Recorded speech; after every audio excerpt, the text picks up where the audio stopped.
जयराम ठाकुर क्या कुछ कह रहे नेता प्रतिपक्ष हिमाचल प्रदेश, सीधे सुनवाते हैं।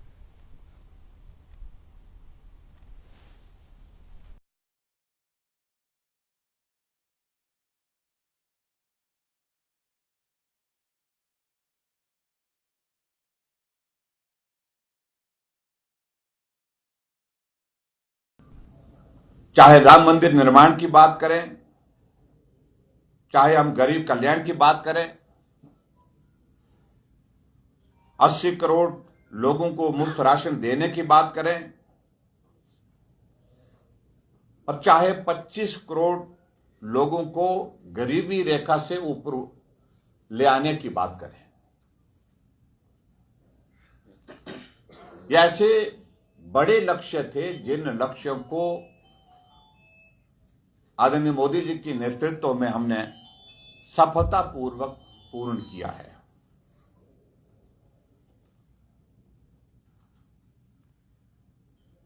और आज हमारे लिए इस बात की प्रसन्नता है कि जिस तरह का भरोसा पूरा देश मोदी जी के नेतृत्व में कर रहा है, निश्चित रूप से भारतीय जनता पार्टी एनडीए गठबंधन फिर से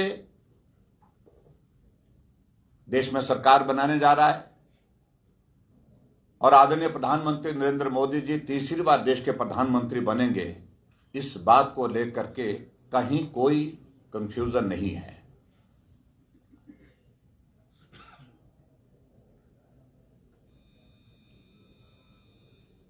मैं घोषणा पत्र के जो हमारा जो संकल्प पत्र है उसके मैं कुछ बिंदुओं पर ही ध्यान में आपके लाना चाह रहा हूं, प्रमुख रूप से, क्योंकि आज का विषय मेरा बहुत स्पेसिफिक है।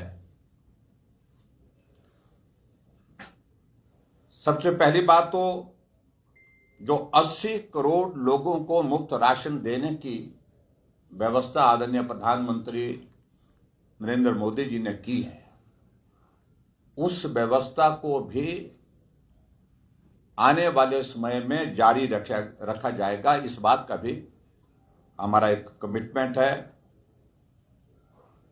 यह आदरणीय प्रधानमंत्री जी ने कहा है।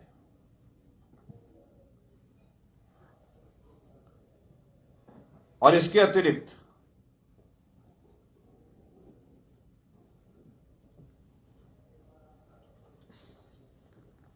आयुष्मान भारत के अंतर्गत जहां जो 5 लाख रुपए का हेल्थ कवर पूरे देश भर में गरीब लोगों को अपने इलाज के लिए मिलता है, उसमें एक और चीज को अब की बार जोड़ा गया है संकल्प पत्र में।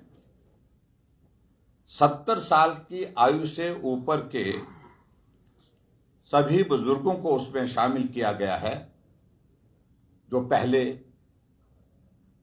एक क्राइटेरिया के अंतर्गत उसमें शामिल नहीं हो पा रहे थे।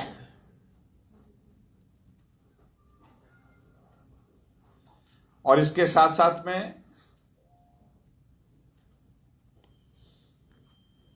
इस स्कीम के अंतर्गत जो ट्रांसजेंडर, उनको भी इस स्कीम के अंतर्गत शामिल किया गया है।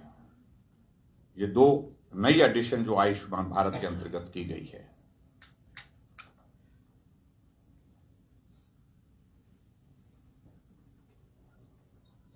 दूसरे विषय को लेकर के मैं ये कहना चाहूंगा कि जहां भारतीय जनता पार्टी की सरकार ने प्रधानमंत्री आवास के अंतर्गत 4 करोड़ से ज्यादा घर गरीब लोगों के लिए दिया। घर हर व्यक्ति का एक सपना होता है, और ऐसे करोड़ों लोगों की जिंदगी फुटपाथ पर गुजर जाती थी, जिन्हें कभी भी इस बात की उम्मीद नहीं थी कि उन्हें घर मिलेगा।